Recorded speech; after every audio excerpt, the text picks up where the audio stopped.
Aujourd'hui, si tu es un entrepreneur et personne ne sait t'es qui, en réalité, tu n'existes pas vraiment sur le marché. Aujourd'hui, on parle de personal branding. On va décortiquer un petit peu ensemble c'est quoi, pourquoi c'est crucial sur nos plateformes numériques de nos jours, les erreurs à éviter et comment bien développer son personal branding. Avant de commencer, je me présente, je m'appelle Michael Simard et je suis le fondateur de Harps, une agence créative située au centre-ville de Saint-Hyacinthe.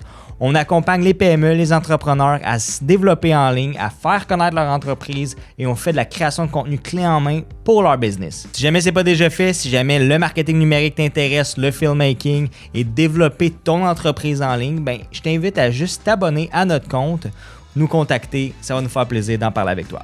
Alright, let's go, on commence ça. C'est quoi le personal branding? C'est l'image que tu projettes en ligne et dans la vraie vie. Ça inclut ton style, ton ton de voix, tes opinions. En fait, c'est une façon super simple de démontrer tout simplement ta personnalité en ligne et en étant le plus authentique possible. Il y a une chose qu'il ne faut pas oublier, c'est que les gens adhèrent et achètent une personnalité avant même un produit. Pourquoi c'est crucial, surtout exemple en 2025? Aujourd'hui, les consommateurs veulent avoir une connexion humaine à travers un processus de vente. En ligne, avec les réseaux sociaux, c'est qu'une personne peut vraiment se positionner comme étant une référence ou la référence dans le domaine grâce à la portée en ligne. Si tu le fais pas, ton compétiteur va le faire.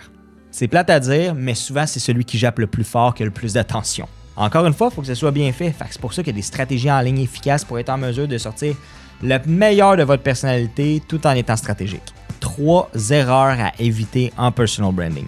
Numéro 1, être trop corporatif. Si jamais ton personal branding ressemble trop à une brochure d'entreprise établie puis on démontre pas de personnalité, ça accroche moins puis ça attire moins les gens à vouloir te suivre sur tes réseaux ou en apprendre davantage un petit peu sur qui vous êtes comme business, qui tu es comme entrepreneur, c'est quoi les services que tu offres. Il faut aller chercher aussi beaucoup d'humanité à travers votre business. Numéro 2, c'est de trop parler de son produit ou de son service. Le but, c'est pas juste de faire des speeches de vente. On veut voir l'arrière-scène de qui vous êtes, c'est quoi votre quotidien, c'est quoi la réalité de vos entreprises. Les gens veulent pas tout simplement se faire vendre des produits de votre part, ils veulent être éduqués principalement.